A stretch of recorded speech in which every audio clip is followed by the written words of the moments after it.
Hi ladies, I'd like to discuss premature ejaculation, what it is, why I think it's happening, and what we can do about it.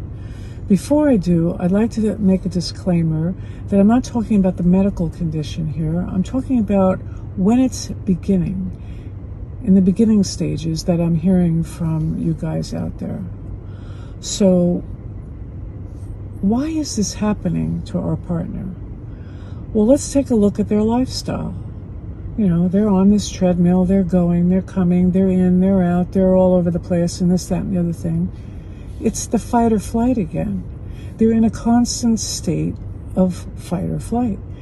We have discussed this many times already, why women don't have orgasms in fight or flight, and why they are mentally not able to, sustain or even have an orgasm in the bedroom in this state. Well, the same thing's happening for men. So it's like, it's not difficult to see how, if a guy is predisposed towards anxiety and intensity, why it is working itself out in the bedroom during, urges that cannot be managed. So, that being said, what do we do about it? Well, one of the things we could do about it is to try to cut down on the stimulation. Now, that sounds like a weird thing to do, but think about it. A man is very visual, very excited, and he's very visual, and he also responds to tactile stimulation, which is feeling. So what needs to be done is for him to remain in his briefs and his t-shirt during the foreplay stage, so that he knows that before he has intercourse, he has to take these off. So the brain will make a note that something has to be done before he gets in that state. It's not a small point. You need to hear that.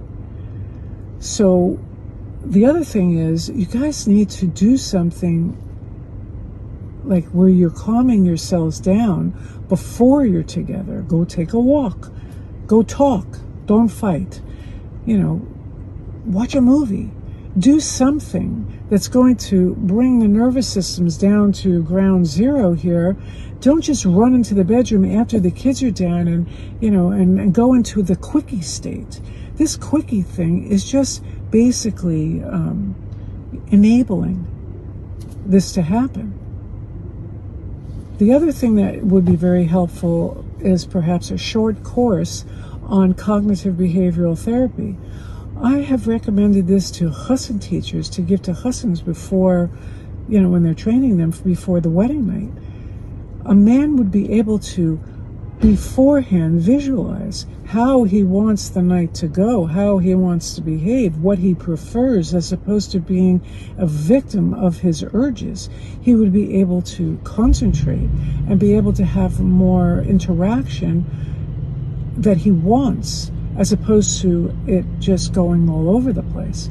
So these are some of the things I've come up with. Maybe you've come up with something. I'd love to hear it.